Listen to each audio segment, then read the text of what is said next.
tools,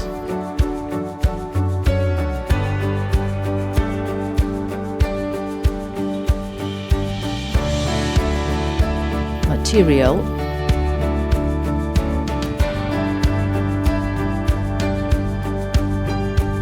preparation of the ground, clean, check the level of the ground and measure. Preparation of the mortar, mix the ready-to-use mortar with water and blend until the desired consistency is reached. Base of mortar. Make a layer of mortar where the first row of blocks is to be installed.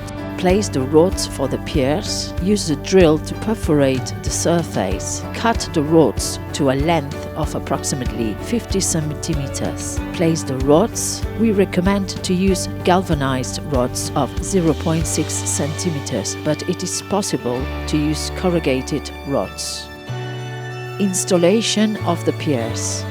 Make a base of mortar and place the pier over the rods. After placing each pier, check the level and adjust it with the rubber mallet. Add mortar and continue installing the pieces of the pier. Eliminate excess mortar with the trowel. Marking. Measure and set up a string line for the placement of the blocks. You can use clamps and rulers. Place the first piece of the second pier provisionally in order to help us. Installation of the blocks. Make a mortar base and start placing the blocks. Put mortar between the blocks. Continue until the entire row is made. Check the level and adjust it with the rubber mallet. Check the level with the string line during installation of each row. Install definitely the second pier with mortar. Start each row with a piece of half a block. The blocks should be placed using the stretcher bond pattern. Fill the spaces between the blocks with mortar. We recommend filling the gaps between the blocks with mortar. Additionally, it is possible to put rods each half a meter and fill that space with mortar. We put mortar in the upper part of each row and continue placing blocks. For each new row, add 1 or 2 pieces of pier.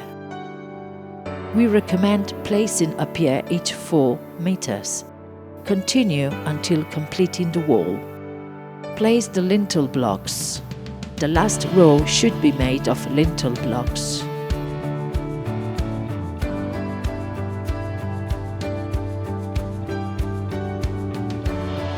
Union of piers. Join the piers together using rods. Measure the distance between the piers in order to cut the rods to length. Make 2 holes in the interior of the piers.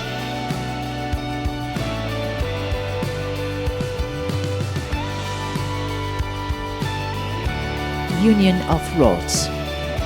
Place new rods inside the pier, joining them with the existing ones and the rods inside the lintel blocks with a metal wire or similar.